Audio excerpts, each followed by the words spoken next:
नमस्कार दोस्तों। डेट है आज की 13 अगस्त 2022 और स्वागत है आपका एडिटोरियल डिस्कशन में। 3 इश्यूज आज हम डिस्कस करेंगे, 2 हिंदू के और 1 इंडियन एक्सप्रेस का। सबसे पहला आर्टिकल हिंदू का डिस्कस करेंगे, moving away from population control. दूसरा आर्टिकल हिंदू का ही टेररिस्ट को डेजिग्नेट करने से संबंधित। और तीसरा आर्टिकल इंडियन एक्सप्रेस का पुलिस रिफॉर्म से संबंधित। ये वाला आर्टिकल हम बेसिक्स के साथ डिस्कस करेंगे। आज का जो आर्टिकल है वो भी काफ़ी अच्छा है, लेकिन बेसिक्स भी डिस्कस करेंगे। चलिए डिस्कशन स्टार्ट करते हैं।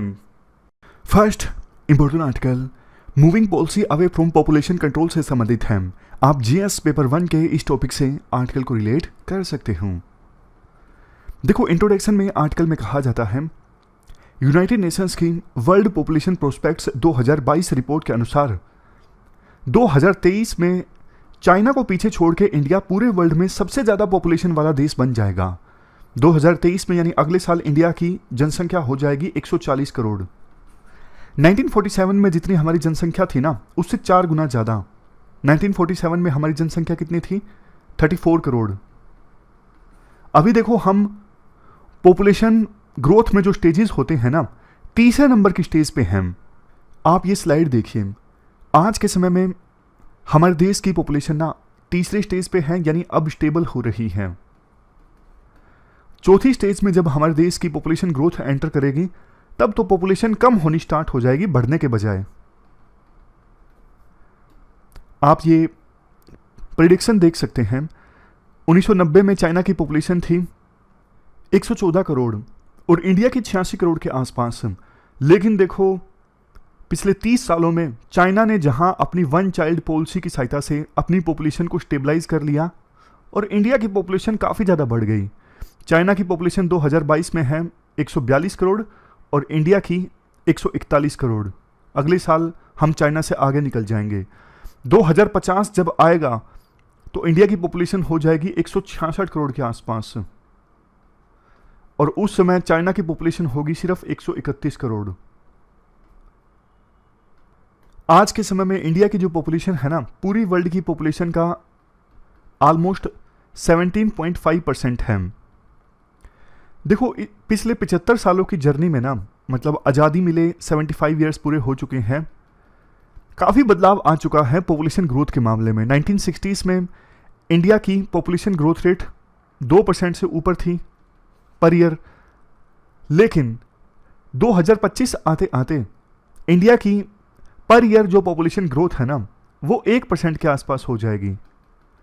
लेकिन बहुत समय लगा पॉपुलेशन को स्टेबलाइज करने में।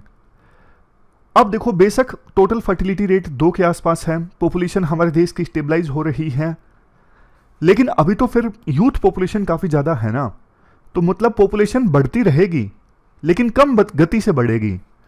2064 तक तो पॉपुलेशन बढ़ेगी ही। एक अनुमान के अनुसार 2064 तक हमारी पॉपुलेशन होगी 170 करोड़, उसके बाद फिर कम होनी स्टार्ट होगी।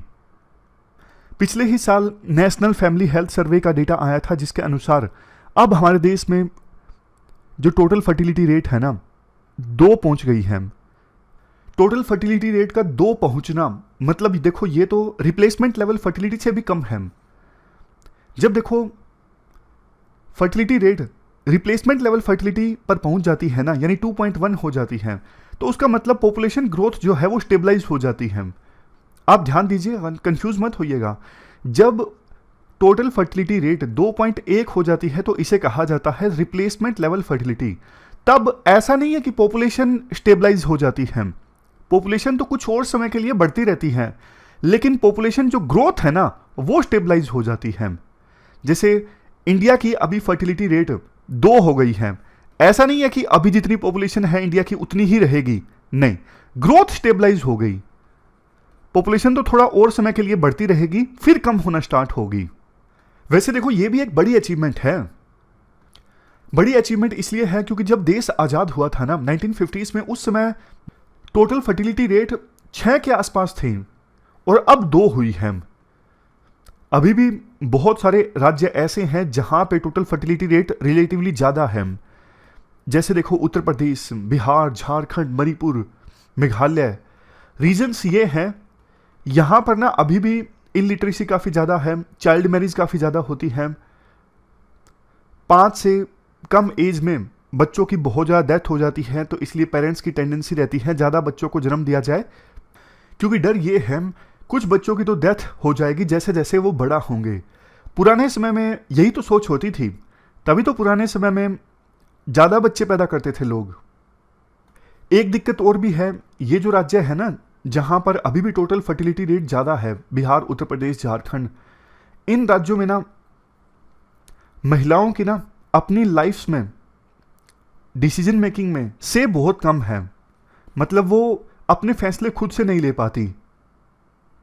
तो राइटर पॉइंट यहां पर रेज करते हैं कि अगर देखो सोसाइटी में वुमन का स्टेटस नहीं इंक्रीज किया जाता है ना, तो फिर ये जो राज्य है जहां पे अभी भी टोटल फर्टिलिटी रेट ज़्यादा है, ये ज़्यादा ही रहेगी। जो बदलाव हम लाना चाहते हैं वो बदलाव नहीं आ पाएगा। इसके बाद राइटर कहते हैं अगर देखो पॉपुलेशन ज़्यादा होती है तो इसका मतलब ज़्यादा ह्यूमन कैपिटल, मतलब काम करने वाले ज़्यादा लोग हैं। काम करने वाले ज़्यादा लोग हैं तो इकोनॉमिक एक्टिविटीज़ ज़्यादा होंगी, इकोनॉमिक एक्टिविटीज़ ज़्यादा होंगी तो higher economic growth, standard of living ज़्यादा होगा। देखो आज के समय में ना हमारे देश में वर्किंग एज लोगों की जो परसेंटेज है ना वो है 65%, यानी बहुत कम लोग हमारे देश में डिपेंडेंट्स हैं दूसरों के ऊपर। लेकिन हमेशा ऐसा नहीं रहेगा। अब आने वाले जो 25 साल हैं आपको पता ही है 2070 तक तो पॉपुलेशन बढ़ेगी, उसके बाद कम होना स्टार्ट हो जाएगा। तो हमारे पास ना यूं कह लीजिए 30-35 साल हैं, हम इस डेमोग्राफिक डिविडेंड का फ़ायदा उठा सकते हैं। इवन एल्डर्स की जो जनसंख्या है ना वो तो अब बढ़नी स्टार्ट हो जाएगी धीरे धीरे। एल्डर्स अगर बढ़ेंगे तो मतलब डिपेंडेंट्स बढ़ेंगे, तो फिर जिस डेमोग्राफिक डिविडेंड की हम हमेशा बात करते हैं ना वो हमारे पक्ष में नहीं रहेगा। तो अभी काफ़ी सारे चैलेंजेस हैं जिनको हमें एड्रेस करने की आवश्यकता है अगर हम डेमोग्राफिक डिविडेंड का फ़ायदा उठाना चाहते हैं। सबसे पहला तो देखो इंडियन लेबर फोर्स में ना महिलाओं का पार्टिसिपेशन काफ़ी कम है, सिर्फ 1/4 महिलाएं ही एम्प्लॉयड हैं। इसके अलावा नेक्स्ट चीज़, जो एजुकेशनल अटेनमेंट है ना वो भी अच्छी नहीं है हमारे देश में, मतलब आउटकम अच्छी नहीं है। कॉलेजेस से जब स्टूडेंट्स पास आउट होकर निकलते हैं तो उनके अंदर ऐसी स्किल नहीं होती कि उनको रोजगार मिल सके, फर्दर ट्रेनिंग की आवश्यकता होती है। अब सोच के देखिए कितना रिसोर्स का वेस्टेज है कि एक पर्सन 3 साल ग्रेजुएशन करके निकलता है लेकिन कुछ ऐसा नहीं सीख पाता कि उसकी जॉब लग जाए।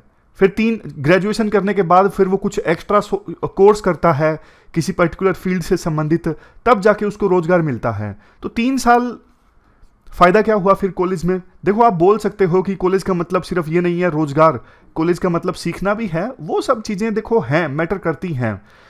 कॉलेज में बंदा सीखता है बहुत कुछ, लेकिन जो भी एक इम्पोर्टेंट पार्ट है कॉलेज में पढ़ने का, ये चीज़ सरकार को समझनी ही होगी। ये सबसे बड़ी दिक्कत है हमारे देश के यूथ में ना, बेसिक स्किल्स का अभाव है। इस वजह से वो एम्प्लॉयबल कम है, मतलब जो टॉप मेरिटोरियस स्टूडेंट्स हैं उनकी तो देखो जॉब आसानी से लग जाती है, लेकिन सबसे ज़्यादा दिक्कत आती है आज के समय में ना। आप रूरल एरियाज़ में खास करके जाके देखिए, बिल्कुल सब स्टैंडर्ड कॉलेज से जब स्टूडेंट पास आउट होकर निकलते हैं तो रूरल एरियाज़ में जॉब देखो वैसे ही नहीं होती, ज़्यादातर जॉब्स अर्बन एरियाज़ में होती हैं। उनको कितनी दिक्कतें आती हैं रूरल एरियाज़ में। अब देखो काम भी इतना ज़्यादा नहीं होता और उनके पास में ऐसी स्किल भी नहीं है, तो उनको बहुत दिक्कत आती है। उनको माइग्रेट करना पड़ता है शहरों में। अगर वो माइग्रेट नहीं करते हैं तो गांव में वो बेचारे बेरोजगार के बेरोजगार रह जाते हैं। हर किसी के पास में तो कैपिटल नहीं होता अपना बिजनेस स्टार्ट करने का। इसके बाद नेक्स्ट चैलेंज राइटर बोलते हैं सेक्स रेशो। सेक्स रेशो एक बड़ा चैलेंज है। 1951 में देश में सेक्स रेशो थी 946 फीमेल पर 1000 मेल। हमारे देश के बारे में ये प्रचलित है, यहाँ पे सन्स को ज़्यादा प्रेफरेंस दी जाती है। सेक्स सिलेक्टिव एबॉर्शन काफ़ी होते हैं। सरकार के बैन लगाने के बावजूद चोरी छुपे सिंडिकेट चलते रहते हैं सेक्स सिलेक्टिव एबॉर्शन से संबंधित। हालांकि देखो 1981 के बाद से सेक्स रेशो थोड़ा थोड़ा इंप्रूव हुई है। 2011 में सेक्स रेशो पहुंची 943 फीमेल पर 1000 मेल, और 2022 में अब जो नया सेंसस डिले हो चुका है कोविड-19 की महामारी के कारण, इसका रिजल्ट जब आएगा तो उम्मीद है सेक्स रेशो मिलेगी 950 फीमेल पर 1000 मेल। देखो ये बड़ी शर्म की बात है, जितनी लड़कियां पूरे वर्ल्ड में मिसिंग है ना, अपने सेक्स की वजह से, यानी जिनको मार दिया जाता है सिर्फ इसलिए कि वो लड़की हैं, 1/3 तो इंडिया में होती मिसिंग है। मतलब टोटल मान लीजिए वर्ल्ड में ऐसी गर्ल्स जो मिसिंग है उनकी संख्या है 142 मिलियन, तो इंडिया में आंकड़ा है 46 मिलियन, यानी हर 3 में से एक ऐसी लड़की इंडिया में है। तो सेक्स रेशो को इम्प्रूव करना ये सरकार के लिए प्रायोरिटी होना चाहिए। अदरवाइज देखो, राइटर कहते हैं बहुत दिक्कतें आती हैं सोसाइटी में इसके कारण। जैसे हरियाणा जैसे कुछ राज्य हैं जहाँ पे सेक्स रेशो काफ़ी ख़राब है, वहाँ पे जब लड़कों को शादी के लिए लड़की नहीं मिलती तो फिर ब्राइड को परचेज करके लाया जाता है ऐसे इलाकों से जहाँ पे गरीबी बहुत ज़्यादा है। आपने तो सुना ही होगा, जैसे बंगाल से, असम से, कई बार यहाँ से ब्राइड को परचेज करके लाया जाता है। बहुत ज़्यादा दुखद बात है, कड़वी भी है लेकिन सच है। वैसे देखो, अगर दूसरे हेल्थ इंडिकेटर्स की बात करें तो अचीवमेंट्स भी काफ़ी ज़्यादा हैं। जैसे 1951 में इन्फेंट मोर्टेलिटी रेट थी 133, यानी कि 1000 में से 133 बच्चों की डेथ हो जाती थी 1 साल की एज अचीव करने से पहले ही। 2020 में इन्फेंट मोर्टेलिटी रेट बहुत कम हो चुकी है, 27, और अंडर 5 मोर्टेलिटी रेट 1951 में 250 थी, तो ये कम होकर 41 हो चुकी है। इसके अलावा मैटरनल मोर्टेलिटी रेशियो, मतलब 1 लाख में से कितनी मदर्स की डेथ हो जाती है बच्चे को जन्म देते वक्त, ये 1940s में 2000 थी, तो 2019 में आते आते सिर्फ 103 हो चुकी हैं। लेकिन कुछ और दिखते हैं, जैसे अपनी रिप्रोडक्टिव एज ग्रुप में हर दूसरी महिला खून की कमी का शिकार है, हर तीसरा बच्चा जिसकी एज 5 से कम है वो स्टंटेड है, यानी एज के हिसाब से उसकी हाइट नहीं बढ़ पाई है। ग्लोबल हंगर इंडेक्स में हमारा स्थान 101वां है 116 देशों में से, और ये तब है जब हमारे देश में इतना ज़बरदस्त पब्लिक डिस्ट्रीब्यूशन सिस्टम है, इतनी ज़बरदस्त मिड डे मील स्कीम है जो अच्छे अच्छे देशों में भी नहीं है। डिजीज़ पैटर्न की बात करें, देखो पिछले 75 सालों में हमने काफ़ी फोकस किया है कम्युनिकेबल डिजीज़ पर, लेकिन नॉन कम्युनिकेबल डिजीज़ पर हमने उतना ध्यान नहीं दिया है।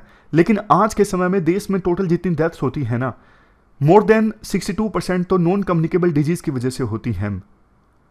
जैसे देखो डायबिटीज़, आज के समय में हमारे देश में 8 करोड़ लोग ऐसे हैं जो डायबिटीज़ का शिकार हैं, और टोटल जितनी डेथ्स होती हैं ना वर्ल्ड में एयर पोल्यूशन की वजह से 25% से ज़्यादा तो इंडिया में ही होती हैं।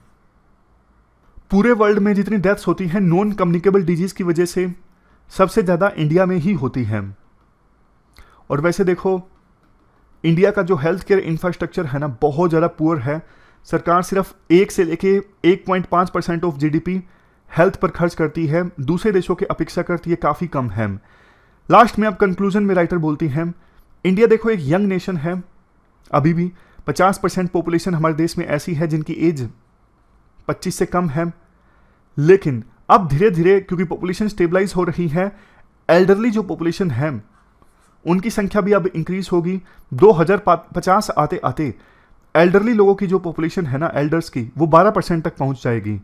तो 2050 के बाद एल्डरली पॉपुलेशन काफ़ी तेज़ी से इंक्रीज होगी।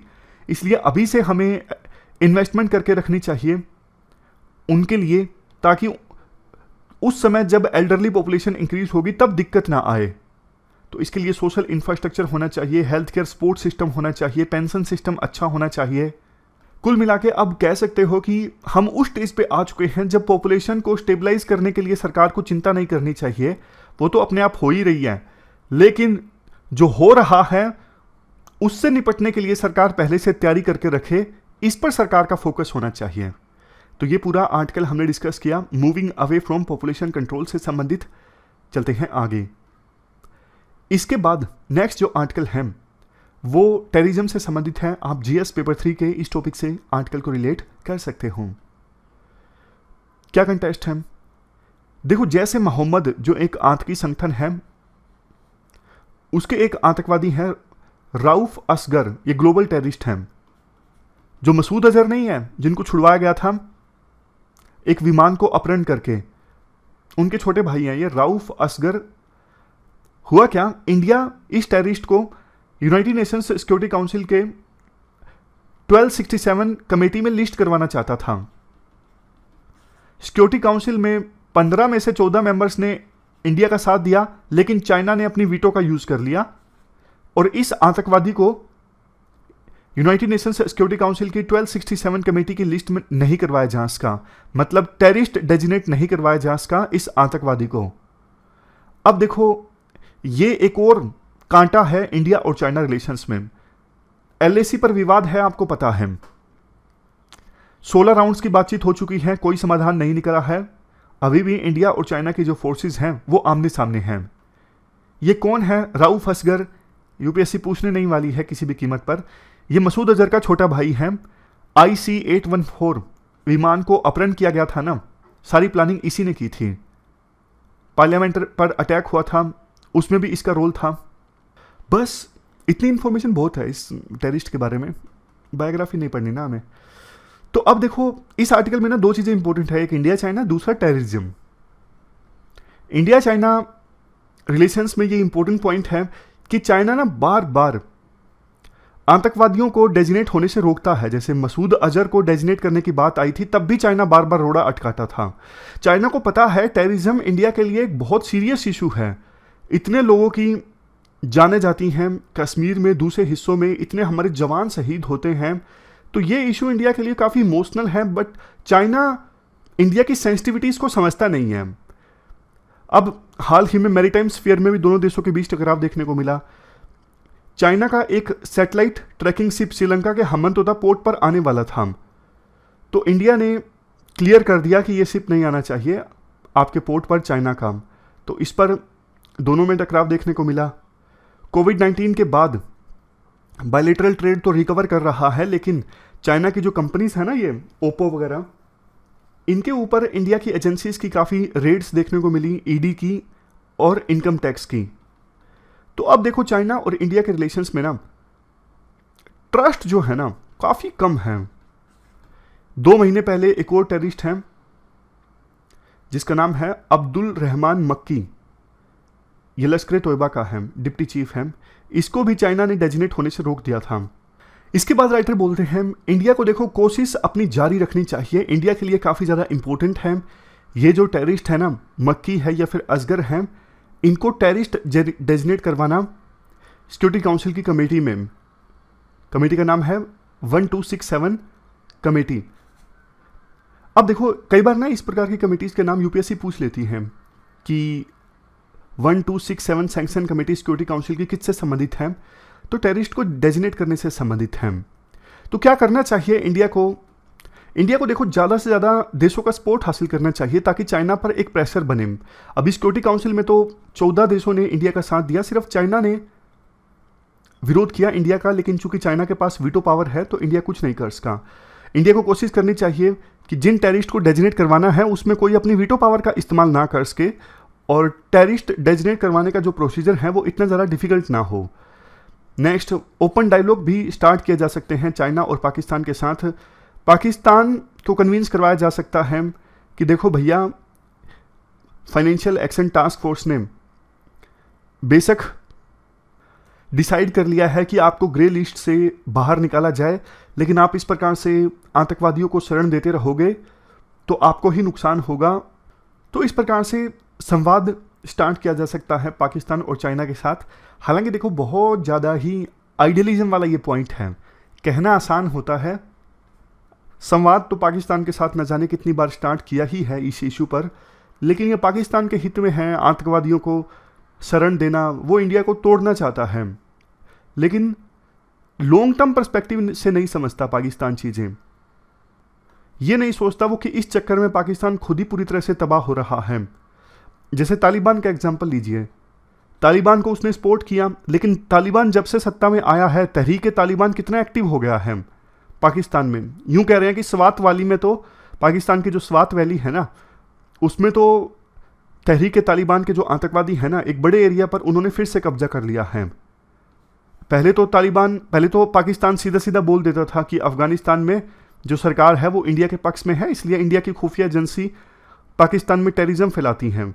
लेकिन जब से तालिबान सत्ता में आया है टेररिज्म और ज़्यादा बढ़ गया है। अब पाकिस्तान के पास कोई जवाब नहीं है। तो इंडिया की तो कोशिश यही होनी चाहिए, ये सारे जो आतंकवादी हैं, चाहे मक्की हो या फिर असगर हो, जो भी है ये, इनको अकाउंटेबल ठहराया जाए और इन्होंने इंडिया के खिलाफ जुर्म किया है तो इनको जस्टिस पर लाया जाए। ये इंडिया की कोशिश होनी चाहिए। ये पूरा आर्टिकल हमने डिस्कस किया। चलते हैं आगे। अगला आर्टिकल देखो, पुलिस रिफॉर्म्स से संबंधित है। आप जीएस पेपर 2 के इस टॉपिक से आर्टिकल को रिलेट कर सकते हो। बेसिक्स की बात पहले करते हैं। संविधान के आर्टिकल 246 यानी 246 के अनुसार पुलिस एक स्टेट सब्जेक्ट है, यानी सेंट्रल गवर्नमेंट अपने लेवल पे पुलिस को एडमिनिस्ट्रेट नहीं करती, कंट्रोल नहीं करती। स्टेट गवर्नमेंट्स के द्वारा पुलिस को एडमिनिस्टर किया जाता है। ये विभिन्न स्टेट गवर्नमेंट्स की जिम्मेदारी है कि वो पुलिस फोर्सेस को गवर्न करने के लिए गाइडलाइंस जारी करें, रूल्स जारी करें और पुलिस फोर्सेस को रेगुलेट करें। इंडियन पुलिस एक्ट्स ऑफ 1861, ये जो एक्ट है वो बेसिक इंस्ट्रूमेंट है हमारे देश में विभिन्न स्टेट्स की पुलिस फोर्सेस को गवर्न करने के लिए। अब देखो, एक इंपॉर्टेंट इंफॉर्मेशन आपको यहाँ पे दूं। ये जो एक्ट आया था, ये ब्रिटिशर्स के द्वारा ये एक्ट लाया गया था। और कंटेक्स्ट आप समझने की कोशिश कीजिए। 1857 में फर्स्ट वार ऑफ इंडिपेंडेंस हुआ, यानी 1857 की क्रांति के बाद ब्रिटिशर्स के द्वारा ये एक्ट लाया गया था। तो कंटेक्स्ट उस समय बिल्कुल अलग था। आज के समय में जो कंटेक्स्ट है वो चेंज हो चुका है। उस समय देखो, ब्रिटिशर्स ने ये सोचा था कि पुलिस जो है वो एग्जीक्यूटिव्स के कंट्रोल में होनी चाहिए, क्योंकि एग्जीक्यूटिव उस समय कौन थे? ब्रिटिशर्स थे। तो ब्रिटिशर्स ने सोचा था कि पुलिस हमारी मुट्ठी में होनी चाहिए, और पुलिस में भी जो टॉप लेवल के ऑफिसर्स थे वो ब्रिटिशर्स थे। तो इस एक्ट के अनुसार पुलिस के अंदर सेंट्रलाइजेशन ऑफ पावर बहुत ज़्यादा है। एक छोटे हवलदार के पास या फिर छोटे सब इंस्पेक्टर के पास, इनके पास कुछ पावर्स नहीं होती। सारी की सारी जो पावर हैं पुलिस फोर्स में वो सेंट्रलाइज्ड हैं, बड़े ऑफिसर्स के पास होती हैं। और ऐसा इसलिए किया गया था, जैसे मैंने आपको बताया कि 1857 की क्रांति आई थी। उसके बाद ब्रिटिशर्स ने सोचा पुलिस फोर्स में स्ट्रॉन्ग हायरार्की होनी चाहिए, जैसे मिलिट्री में होती है। तो पुलिस ऑर्गेनाइजेशन का जो स्ट्रक्चर है वो उसी प्रकार से डिफाइन किया गया था। लेकिन ये एक्ट आज भी चेंज नहीं किया गया है। हालात पूरी तरह से चेंज हो चुके हैं। पुलिस के मेन काम है क्या, उनकी मेन ड्यूटीज क्या हैं, उन सब चीजों को इनलिस्ट किया गया था ओरिजिनली इंडियन पुलिस एक्ट 1861 में। लेकिन देखो, समय के अनुसार पुलिस की कुछ ड्यूटीज जो हैं वो एक्सपेंड हुई और कुछ ड्यूटीज को बदला भी गया। तो मोर रिसेंट लिस्ट, यानी पुलिस के आज के समय में मेन काम क्या है, उनको आप 6 कैटेगरीज में डिवाइड कर सकते हो। मेंटेनिंग लॉ एंड ऑर्डर पहले नंबर पे, उसके बाद दंगों को कंट्रोल करना, crime investigation, protection of state assets, VIP protection और सबसे लास्ट में ट्रैफिक कंट्रोल। पुलिस के मेन ये 6 काम हैं। हायरार्की की बात करें तो हायरार्की इस प्रकार से है, इंपॉर्टेंट नहीं है, आपको पता ही होगी कि पुलिस डिपार्टमेंट में हायरार्की किस प्रकार से होती है। देखो, अब इश्यूज की बात करते हैं कि पुलिस फोर्स जो है हमारे देश में आज किस प्रकार के इश्यूज से जूझ रही है।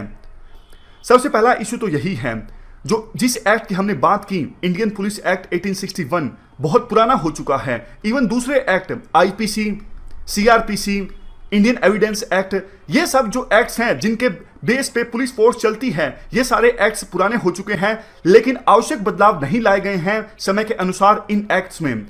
दूसरा इशू है ओवर सेंट्रलाइजेशन। जैसा हमने डिस्कस किया कि बड़े जो पुलिस ऑफिसर्स हैं उनके पास ही सारी की सारी जो पावर्स हैं वो सेंट्रलाइज होती हैं, और उसके बाद एग्जीक्यूटिव्स के द्वारा मैनिपुलेट किया जाता है, इंटरफेरेंस की जाती है पुलिस फोर्स में। Poor and inadequate PCR, PCR का मतलब है यहाँ पे पब्लिक एंड कम्युनिटी रिलेशंस। हमारे इंडिया में ना जो रिलेशंस होते हैं पब्लिक और पुलिस और कम्युनिटी के बीच, नेगेटिव रिलेशंस होते हैं। आमतौर पे पब्लिक वास्ता पढ़ने पे भी घबराती है पुलिस स्टेशन में जाएं या ना जाएं, जबकि दूसरे देशों में इतना खौफ नहीं होता पुलिस का। तो हमारे देश में जो पीसीआर है यानी पुलिस कम्युनिटी रिलेशंस हैं बहुत ही ज्यादा खराब और इनएडुकेट हैं। उसके बाद पॉइंट आता है ओवरबर्डन ऑर्गेनाइजेशन। पुलिस पे देखो बर्डन बहुत ज्यादा है। इस वजह से पुलिस जो अपना मेन काम है लैंड ऑर्डर को मेंटेन करना, क्राइम को इन्वेस्टिगेट करना, इन कामों पे पुलिस फोकस नहीं कर पाती। उसके बाद अनवारंटेड पॉलिटिकल इंटरफेरेंस है। जो पॉलिटिकल इंटरफेरेंस है यानी राजनीतिक दखलंदाजी बहुत ज़्यादा होती है। अगर कोई पुलिस ऑफिसर बात न माने तो उसका ट्रांसफर कर दिया जाता है। तो पुलिस ऑफिसर राजनीतिक लीडर्स के दबाव में काम करते हैं और अपना काम ठीक से नहीं कर पाते। उसके बाद पॉइंट आता है lack of modern technology methods of investigation. अभी भी पुरानी टेक्नोलॉजी का इस्तेमाल किया जाता है क्राइम इन्वेस्टिगेशन के लिए या फिर लैंड ऑर्डर को मेंटेन करने के लिए। तो नई टेक्नोलॉजी का इस्तेमाल करना चाहिए पुलिस को। उसके बाद पॉइंट आता है ऑब्सोलीट इंटेलिजेंस गैदरिंग टेक्निक्स। यानी देखो, इंटेलिजेंस इकट्ठा करने की जो टेक्निक है वो भी पुरानी इस्तेमाल की जाती है पुलिस के द्वारा। देखो, बेशक मुखबिर पे डिपेंड करने की जो नीति है वो सही है, लेकिन आज तो चीजें चेंज हो चुकी है ना। आज सोशल मीडिया का यूज किया जाता है क्रिमिनल्स के द्वारा और जो टेररिस्ट हैं उनके द्वारा। तो पुलिस को भी अपनी जो इंटेलिजेंस गैदरिंग टेक्निक्स हैं उनको और ज़्यादा स्ट्रेंथन करना होगा, उनको दुरुस्त बनाना होगा। अकाउंटेबिलिटी का अभाव भी देखने को मिलता है पुलिस फोर्स में। उसके बाद इनएडिक्वेट ट्रेनिंग, प्रॉपर ट्रेनिंग नहीं दी जाती पुलिस फोर्स को। मल्टीप्लिकेशन ऑफ फंक्शंस तो हमने डिस्कस किया कि बर्डन जो है पुलिस पे बहुत ज़्यादा है। उसके बाद शॉर्टेज ऑफ पर्सनल, यानी स्टाफ की कमी है और वर्किंग आवर्स भी काफ़ी लंबे होते हैं पुलिसमैन के लिए। इस वजह से वो स्ट्रेस फील करते हैं और ठीक से अपना काम नहीं कर पाते। ट्रांसपेरेंट रिक्रूटमेंट मैकेनिज्म फॉलो नहीं किया जाता। करप्शन बहुत ज़्यादा होता है रिक्रूटमेंट प्रोसेस में। इस वजह से जो बेस्ट टैलेंट है वो नहीं आ पाता पुलिस फोर्स में। उसके बाद corruption, collision, extortion at different level, ये सब देखने को मिलते हैं पुलिस फोर्स की कार्यप्रणाली में। भ्रष्टाचार देखने को मिलता है, क्रिमिनल्स के साथ कोलिजन देखने को मिलता है। इवन पुलिस कई कई जगह पे एक्सटॉर्ट भी करती है लोकल वेंडर से। दिल्ली में आप देख सकते हो, जैसे लोकल जो वेंडर्स होते हैं, रेडी वाले, उनसे हर महीने पैसे लिए जाते हैं पुलिस फोर्स के द्वारा। तो ये सब एक नेक्सस देखने को मिलता है। और सबसे लास्ट में पुलिस कई बार ये शिकायत करती है, हम अगर अच्छे से केसेस को इन्वेस्टिगेट करें तो भी जो आरोपी है वो छूट जाता है, क्योंकि प्रोसिक्यूटर्स अच्छे नहीं होते। हम तो एक बेस्ट केस बना के दे सकते हैं, बाद में तो वकील को, सरकारी वकील को केस लड़ना होता है कोर्ट में, लेकिन सरकारी वकील अच्छा नहीं होता, इसलिए हमारी सारी मेहनत पर पानी फिर जाता है। तो ये हमने सारे इश्यूज डिस्कस किए पुलिस रिफॉर्म से संबंधित, पुलिस ऑर्गेनाइजेशन से संबंधित। और देखो, ऐसा नहीं है कि आज़ादी के बाद से ही कोशिश नहीं की गई पुलिस रिफॉर्म्स लाने के लिए। बहुत बार कोशिश की, बहुत कमेटीज भी गठित की गई। कुछ कमेटीज के नाम आप देख लीजिए जो गठित की गई पुलिस में रिफॉर्म्स लाने के लिए। जैसे नेशनल पुलिस कमीशन की रिपोर्ट्स आई, बार बार शायद 8 रिपोर्ट्स आई थी नेशनल पुलिस कमीशन की। और उसके बाद गौर कमेटी ऑन पुलिस ट्रेनिंग, ये आई थी 1971 से 73 के बीच। उसके बाद Ribeiro committee on police reforms 1998 में आई थी। Padmanabhaiah committee on police reforms 2000 में आई थी। Group of ministers on national security 2000-2001 में आई थी। और 2001 से 2003 के बीच कमेटी गठित की गई थी Malimath committee on reforms of criminal justice system. तो ये सारी कमेटीज गठित की गई थी और इन कमेटीज के द्वारा काफ़ी सारे रिफॉर्म्स भी सुझाए गए थे। तो उन रिफॉर्म्स का एसेंस हम एक बार डिस्कस कर लेते हैं।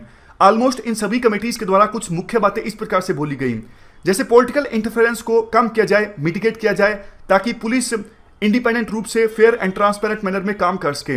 उसके बाद जो इन्वेस्टिगेशन और लॉ एंड ऑर्डर है, दोनों फंक्शंस को आप सेपरेट कर दीजिए। कई बार ये देखने को मिलता है कि पुलिस जो है वो बिजी रहती है लॉ एंड ऑर्डर में, इसलिए क्रिमिनल इन्वेस्टिगेशन अच्छे से नहीं हो पाता, यानी जो क्राइम्स हो चुके हैं उनके ऊपर इन्वेस्टिगेशन अच्छे से नहीं हो पाता। तीसरा पॉइंट ये बोला गया कि पुलिस डिपार्टमेंट्स सभी ऑफेंसेस को रजिस्टर करें। मतलब कोई भी पर्सन जाता है पुलिस स्टेशन में अपनी शिकायत लेके, उस शिकायत को रजिस्टर जरूर किया जाए। और काफ़ी बार पुलिस वाले क्या करते हैं, ये कह के कंप्लेनेंट को लौटा देते हैं कि जो ये केस है वो हमारी जुरिडिक्शन में नहीं आता है। ऐसा नहीं होना चाहिए। जो भी पर्सन जा रहा है पुलिस स्टेशन में, उसकी शिकायत पर एफआईआर जरूर दर्ज की जाए।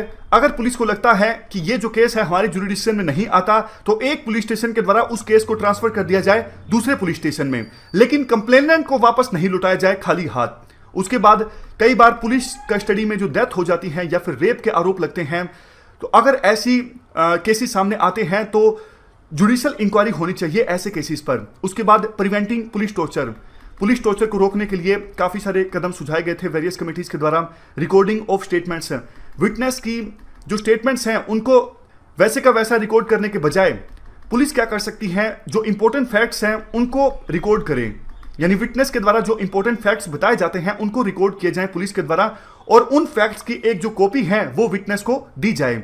उसके बाद वीकर सेक्शन से डील करने के लिए एक स्पेशल सेल होना चाहिए। काफ़ी बार ऐसा आरोप लगता है कि एससी और एसटी एट्रोसिटीज 1989 एक्ट के तहत जो केसेस आते हैं उनके ऊपर ठीक से इन्वेस्टिगेशन नहीं किया जाता पुलिस के द्वारा, और वीकर सेक्शंस को न्याय देने के लिए जो पुलिस है वो प्रतिबद्ध नहीं दिखती। तो एक स्पेशल सेल होना चाहिए वीकर सेक्शंस की समस्याओं को एड्रेस करने के लिए। उसके बाद रिक्रूटमेंट में ये इंश्योर किया जाए कि वुमन की संख्या ज़्यादा हो। अभी सिर्फ देखो एवरेज के तौर पे वुमेन की संख्या पुलिस फोर्स में है सिर्फ 1.79%, बहुत ही ज़्यादा कम है। तो पुलिस फोर्स में वुमेन की संख्या को इंक्रीज करने के लिए प्रॉपर कदम उठाए जाएं विभिन्न स्टेट्स की गवर्नमेंट्स के द्वारा। और सबसे लास्ट में सुप्रीम कोर्ट के द्वारा जो 7 डायरेक्टिव्स दिए गए थे, कौन से 7 डायरेक्टिव्स दिए गए थे उनके बारे में मैं आपको अभी बताता हूं। देखो 1996 में 2 फॉर्मर डीजीपी गए सुप्रीम कोर्ट में, उन्होंने गुहार लगाई सुप्रीम कोर्ट से कि आप सेंट्रल गवर्नमेंट को और स्टेट गवर्नमेंट्स को आदेश दीजिए पुलिस रिफॉर्म्स लाने के लिए। इसी केस में बाद में जजमेंट आई थी सुप्रीम कोर्ट की 2006 में। केस का नाम है Prakash Singh versus union of India. Supreme court के द्वारा 7 डायरेक्टिव्स दिए गए थे विभिन्न स्टेट गवर्नमेंट्स को कि आप पुलिस में रिफॉर्म लाने के लिए इन 7 डायरेक्टिव्स को फॉलो कीजिए। कौन से वो 7 डायरेक्टिव्स थे? सबसे पहला डायरेक्टिव, स्टेट सिक्योरिटी कमीशन को आप कॉन्स्टिट्यूट कीजिए। उसके बाद डीजीपी का जो टेन्योर है वो 2 साल का होना चाहिए कम से कम। एसपी और एसएचओ का जो कार्यकाल है वो भी 2 सालों का होना चाहिए, क्योंकि देखो एसपी हो, एसएचओ हो, डीजीपी हो, इनको डर यही लगता है कि हमें ट्रांसफर कर दिया जाएगा। तो इस वजह से ये अपना काम ठीक से नहीं कर पाते, पॉलिटिकल दबाव में आ जाते हैं। अगर इनका कार्यकाल फिक्स होगा 2 साल का तो इनको डर नहीं लगेगा। उसके बाद चौथा पॉइंट, इन्वेस्टिगेशन और लैंड ऑर्डर का जो फंक्शन है, पुलिस दोनों फंक्शंस को सेपरेट कर दिया जाए ताकि क्राइम्स के बाद जो इन्वेस्टिगेशन होती है वो भी अच्छे से हो सके और लैंड ऑर्डर मेंटेन करने का जो फंक्शन है वो भी पुलिस ठीक से कर सके।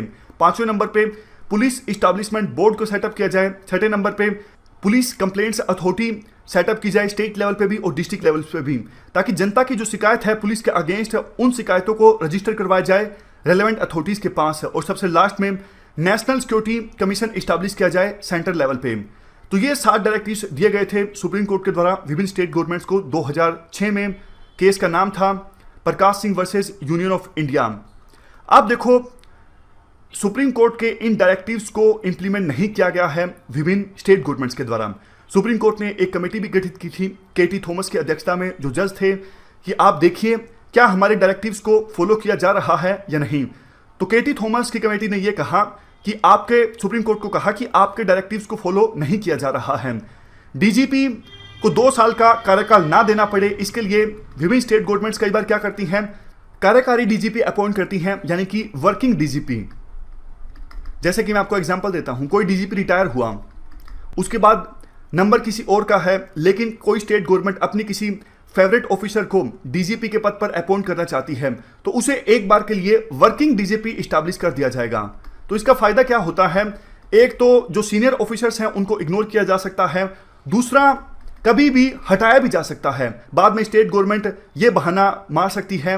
वैसे तो देखो सुप्रीम कोर्ट के डायरेक्टिव के अनुसार 2 साल का कार्यकाल देना जरूरी है डीजीपी को, लेकिन स्टेट गवर्नमेंट वर्किंग डीजीपी को यह कह के हटा सकती है कि आप तो सिर्फ वर्किंग थे। तो इस प्रकार से विभिन्न स्टेट गवर्नमेंट्स कोई ना कोई तरीका खोज लेती हैं ताकि इन डायरेक्टिव्स को इंप्लीमेंट ना करना पड़े और इनको अवॉइड किया जा सके। अभी हाल ही में क्या हुआ, सुप्रीम कोर्ट के द्वारा फिर से आदेश दिया गया स्टेट गवर्नमेंट्स को। मान लीजिए किसी स्टेट गवर्नमेंट को पता है कि कोई डीजीपी है उनके स्टेट में और उनकी रिटायरमेंट होने वाली है 3 महीने के बाद, तो रिटायरमेंट से 3 महीने पहले ही प्रपोजल भेजा जाए यूपीएससी को। यूपीएससी को प्रपोजल भेजा जाएगा और यूपीएससी उस स्टेट गवर्नमेंट को 3 ऑफिसर्स के नाम सुझाएगी और उन 3 में से एक ऑफिसर को डीजीपी के तौर पे अपॉइंट किया जाएगा उस स्टेट गवर्नमेंट के द्वारा। मतलब विभिन्न स्टेट गवर्नमेंट्स अब डीजीपी को अपॉइंट करते वक्त अपनी मनमानी नहीं कर सकेंगी।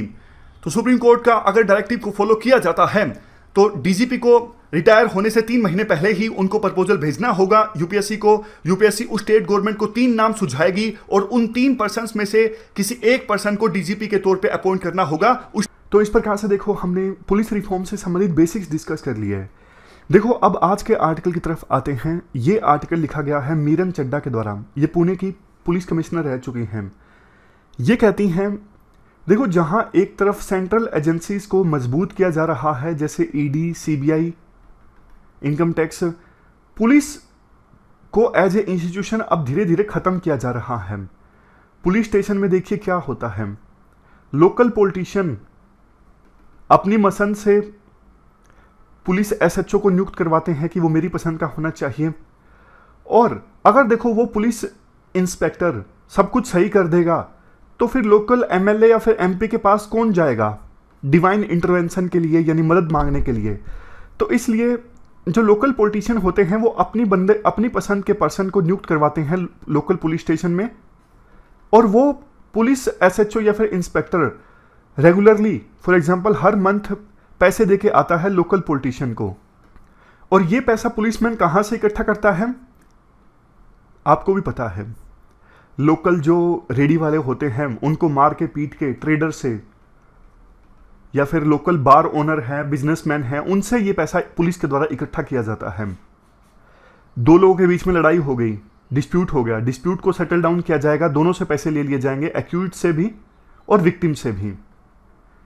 तो इस प्रकार से पुलिस पैसा कमाती है। लोकल जो बीट कांस्टेबल होता है उसका काम होता है देखना, नजर रखना कि क्राइम तो नहीं हो रहा है, लेकिन वो बीट कांस्टेबल का काम अब इतना रह गया कि रेगुलरली यानी हर हफ्ते या फिर हर महीने पैसा इकट्ठा करना लोकल वेंडर से और जो भी बिजनेस फर्म्स है उनसे, ये पैसा रह गया बीट कांस्टेबल का। मतलब ये काम रह गया है। सोच के देखिए पुलिस एज ए इंस्टीट्यूशन कितना खत्म हो चुका है हमारे देश में। ना अच्छी ट्रेनिंग है, और वेलफेयर की बात हम करते हैं कि जनता को सर्व करना, कामकाज के तरीके में सर्विस तो जैसे दिखती ही नहीं है। कई बार बस अगर किसी को पोस्टिंग देनी हो तो मीडिया मैनेज किया जाता है। आप देखते होंगे कि कुछ पुलिसमैन जो है ज़्यादा हिट हो जाते हैं। एक्चुअली ये खुद फॉर्मर पुणे कमिश्नर है, पुलिस कमिश्नर है पुणे की, तो ये कहती हैं कि ये सब पीआर होता है।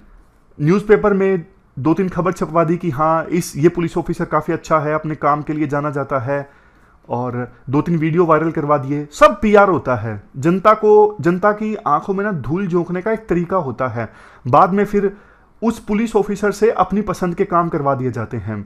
यूपी का एक पुलिस ऑफिसर है, मैं नाम नहीं लूंगा, जिसके बच्चे ना वीडियो शेयर करते रहते हैं। वो वीडियो नहीं शेयर करते, वो पीछे बॉलीवुड का गाना चला देते हैं और वैसा ऐसे मतलब वो वीडियो शेयर होते थे। और बाद में खबर आई कि उस पुलिस ऑफिसर ने ना 40-45 लाख रुपए दिए अपनी पोस्टिंग करवाने के लिए। तो राइटर कहती हैं कि पुलिस की ना इंस्टीट्यूशन की आत्मा जैसे मर चुकी है, लेकिन बावजूद इसके देखो सैकड़ों पुलिस इंस्पेक्टर, कांस्टेबल्स, ऑफिसर्स ऐसे हैं जो बिना रिश्वत लिए दिन रात इस इंस्टीट्यूशन के लिए मेहनत कर रहे हैं, लोगों को सर्व करने की कोशिश कर रहे हैं। उसी की बदौलत थोड़ी बहुत जो मामूली सी इज्जत बची है ना पुलिस की, वो आज भी कायम है। मतलब राइटर तो नेगेटिव नोट पे ही छोड़ देती हैं कि सिचुएशन काफ़ी ख़राब है।